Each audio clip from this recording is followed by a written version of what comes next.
Bluetti Pioneer NA 1500 is truly a pioneer. It's the first power station that we've seen here at the lab with a sodium-ion battery. They say that having a battery full of salt instead of lithium makes it perform a lot better in cold weather. This power station is rated to charge at temperatures down to negative 15 degrees Celsius. The standard in the industry is about 0 degrees Celsius, and it's rated to discharge at down to negative 25 degrees Celsius. Industry standard is about minus 10 degrees. They claim the lifespan of this will last just as long, and that the idle consumption and other performance features are as good or even better than lithium products, which is great news for us that live up in the north. They also say that it can withstand a 1.2 meter drop test. That one didn't end so well.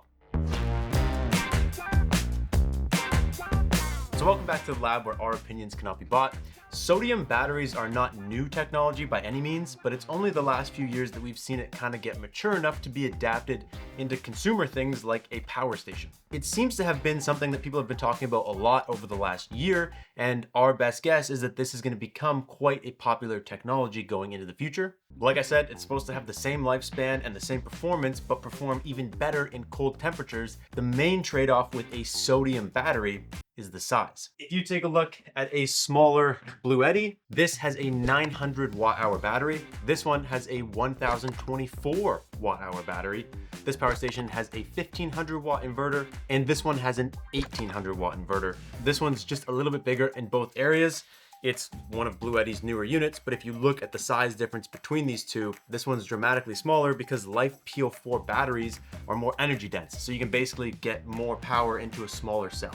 That's the main trade-off. Honestly, if the performance is what they say it is, the size is probably justifiable. Bluetti's also impressed us, as you guys know, a couple times over the last year, so if this can perform the way they say it can, it might just be a great purchase. As always, we will leave links in the description down below, as well as any coupon codes we can get out of Bluetti to help save you guys some money where possible. Before we jump into our experience with this power station, everything we love, and all the things that we really didn't, we're gonna hit you with a super quick spec teardown to get you up to speed on Bluetti's brand new Pioneer NA.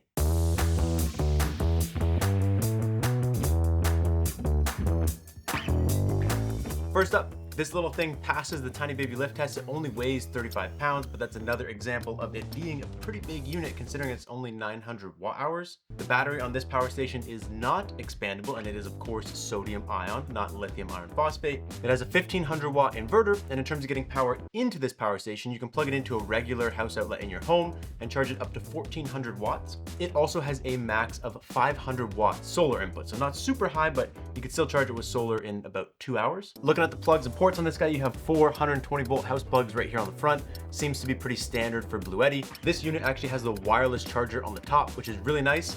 We kind of steered away from that a lot. I feel like last year we weren't getting them a ton, so the fact that Bluetti went back and put one on the top of this unit is cool. We really like having those up there. There's also a 12 volt car socket. You have your barrel connector right here, and then you have 1 USB-C and 4 USB-As, which is an interesting choice.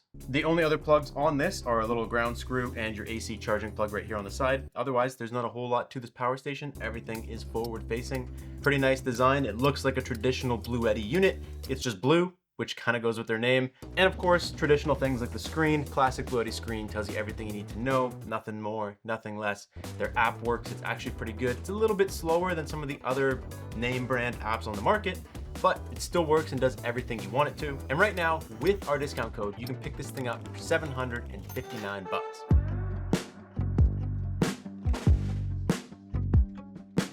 And the biggest thing that we really liked about the Pioneer NA was that the cold weather performance actually worked. It worked as advertised, which was very impressive. We found that it could accept a charge down to its rated temperature. It would discharge down to its rated temperature. The only thing to note, it does throttle back about 1/3 of the charging power and the discharging power, but it still works. Now they advertise that that's good for ice fishing or winter camping or all of these things.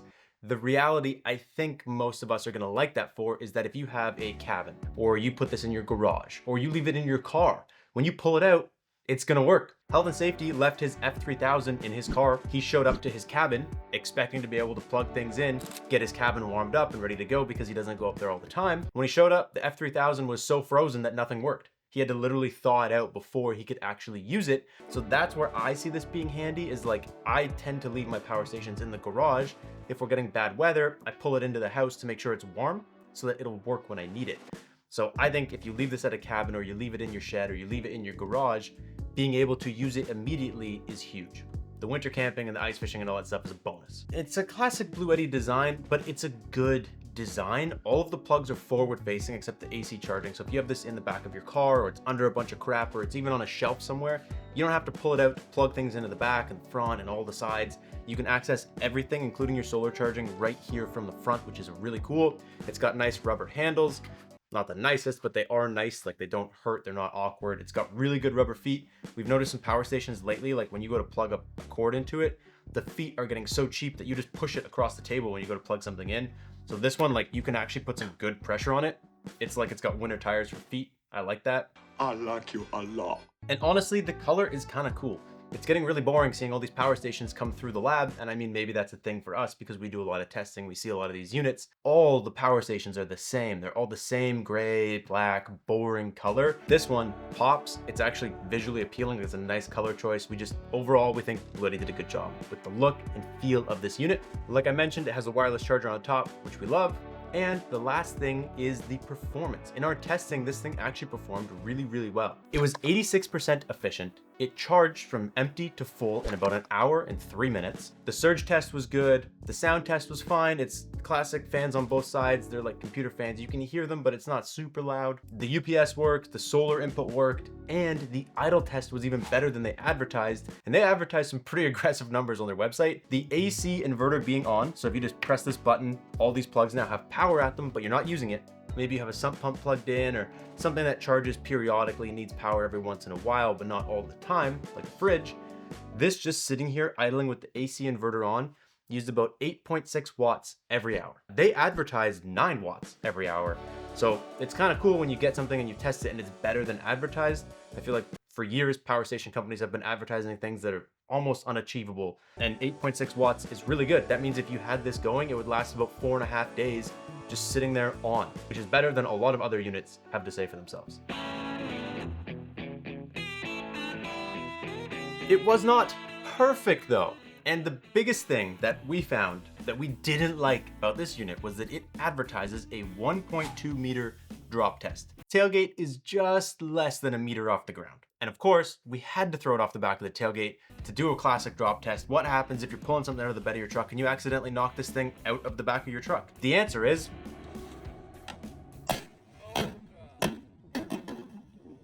yeah, oh, that didn't work, did it?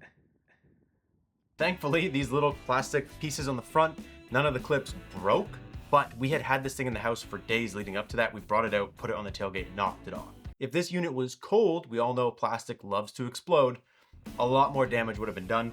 There's a couple permanent cracks already on the side of the power station. And while yes, it did survive, and that's all they advertise, that it will continue to work after you drop it, I wouldn't do it personally. The Jackery Explorer 1500 Ultra, their new design that they just released not that long ago, we did the exact same test. It came out perfectly fine on the other side. We dropped it multiple times in multiple different scenarios. All that happened was it scratched. It's like a modern car. It blew into 1 million pieces, and maybe it's supposed to do that, but I wouldn't do it more than you have to. We also don't like that this power station is marketed for the cold. It's marketed for ice fishing. It's marketed for being outside in the snow, for winter camping. Snow is wet, and these fans up here pull air through the unit, and us just having this thing outside doing some of our testing the one day in the cold, snow and ice and stuff built up on the fans and they stopped working altogether. The plugs, if you have water or anything run down this, water and ice and stuff will build up all over the front of this power station. One of the biggest problems was when you bring this outside and you leave it out there for like a day, or say you went camp. When you bring it in, if you try to use it, it will condensate. Obviously, cold things that get hot get wet. But when it's doing that, it self-protects and it turns itself off.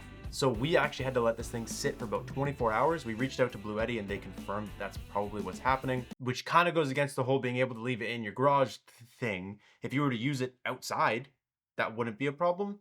And once it warms up being used outside, then you bring it in. I'm sure that's fine, but not the best scenario to have. Looking back at that same Jackery that we just talked about, it has like flaps on all the doors. So if you're outside with it, water runs down, it won't get in the plugs, it won't get in anything. The fans are in a different spot on the bottom where you won't get water in them.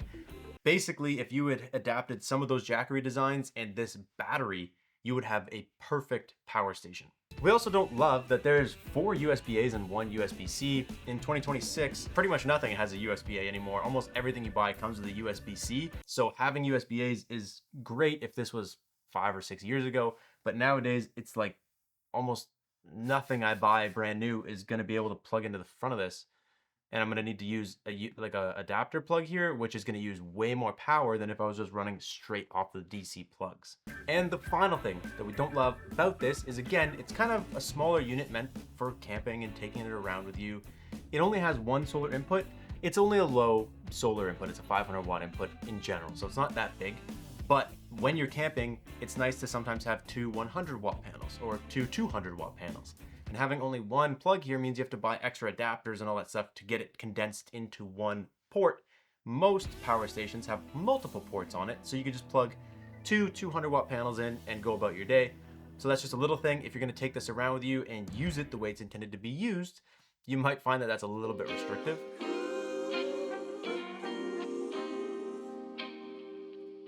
Here at the lab, we think this is a great entry-level power station for someone who lives where it's cold. If you were looking at getting into portable power and you were looking at any other entry-level power station, but you live where it's cold, this is a good option. It won't be dead when you pull it out of the back of your car or you forget it in your cabin or your garage. It will continue to work. Yes, there's improvements that could be made to make it better. My new power station is broken. Oh no. But as it is, for the price point, it still is a competitive and honestly pretty good unit. The performance is great and we would still recommend it. But let us know what you guys think, and let us know if you would like to understand the sodium ion portion of this a little bit better. Maybe we can make a video explaining that. Otherwise, that is all we got for you guys. Please make sure you're subscribed if you are not already, and we will catch you in the next one. Thank you so much for watching. Peace out and stay charged.